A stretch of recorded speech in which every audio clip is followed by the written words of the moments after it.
Dear students,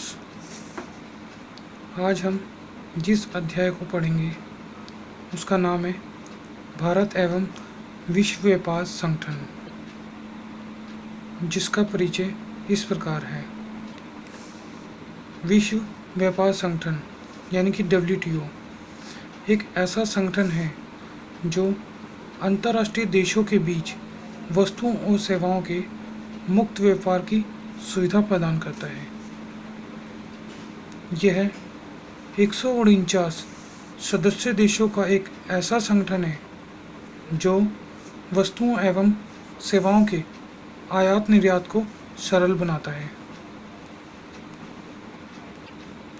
WTO GATT यानी कि general agreement on tariff and trade का ही एक नया रूप है, जिसे GATT से अधिक शक्तियां एवं कार्य सौंपे गए हैं। GATT की स्थापना द्वितीय विश्व युद्ध के बाद 1948 में की गई थी। 1994 तक इसके 8 सम्मेलन हो चुके हैं। अंतिम व्यापार सम्मेलन उरुग्वे दौर कहा जाता है, जिसमें विश्व व्यापार संगठन यानी कि WTO की स्थापना हुई। WTO के निम्नलिखित उद्देश्य हैं, जिनका वर्णन इस प्रकार है।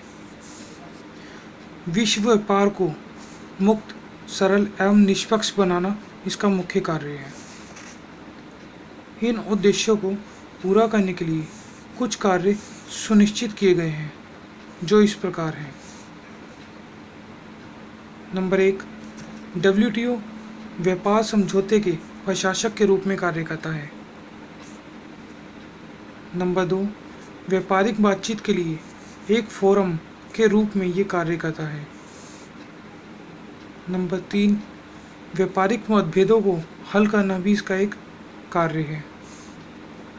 नंबर 4, व्यापारिक नीतियों में परिवर्तन एवं उन्हें सुचारू रूप से लागू करना भी इसी के अंतर्गत आता है। नंबर 5, सदस्य राष्ट्रों की व्यापारिक नीतियों को तकनीकी एवं ट्रेनिंग कार्यक्रमों की सहायता से सुचारू रूप से लागू करना भी इसका कार्य है। नंबर 6, विकासशील देशों को तकनीकी सहायता मुहैया कराना। नंबर 7, अन्य राष्ट्रीय संगठनों के मध्य समन्वय स्थापित करना। विश्व व्यापार संगठन के अंतर्गत सभी तरह की वस्तुओं, सेवाओं एवं कृषि संबंधित वस्तुओं के व्यापारी समझौतों को शामिल किया जाता है। व्यापारी समझौतों के निम्नलिखित सिद्धांत हैं, जिनका वर्णन इस प्रकार से है। नंबर 1, गैर विभेदात्मक। एक देश को अपनी व्यापारिक साझेदारी के बीच भेदभाव नहीं करना चाहिए। इस सिद्धांत की मूल धारणा मोस्ट फेवरेट नेशन यानी कि MFN की रही है, जिसमें यह कहा गया है कि यदि कोई देश अन्य देश में उत्पादित किसी भी वस्तु पर कोई लाभ या समर्थन प्रदान करता है, तो यह लाभ या समर्थन तुरंत उस वस्तु के उत्पादक देश को बिना किसी शर्त के ही प्राप्त हो जाएगी। नंबर 2, परस्परता। इस सिद्धांत के अनुसार एक देश को दी गई छूट या सुविधा दूसरे देश को समान रूप से मिलनी चाहिए, ताकि उनको भुगतानों में ज़्यादा अंतर ना हो सके। यह सुविधा उन विकासशील देशों को भी मिलती रहनी चाहिए जो भुगतान संतुलन के संकट का सामना कर रहे हैं। नंबर 3, पारदर्शिता यानी कि ट्रांसपेरेंसी।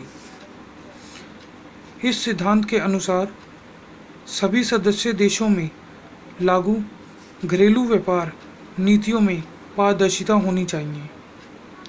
सदस्य देशों को आपसी बातचीत से समयबद्ध तरीके से टैरिफ और नॉन टैरिफ बाधाओं को दूर करना चाहिए।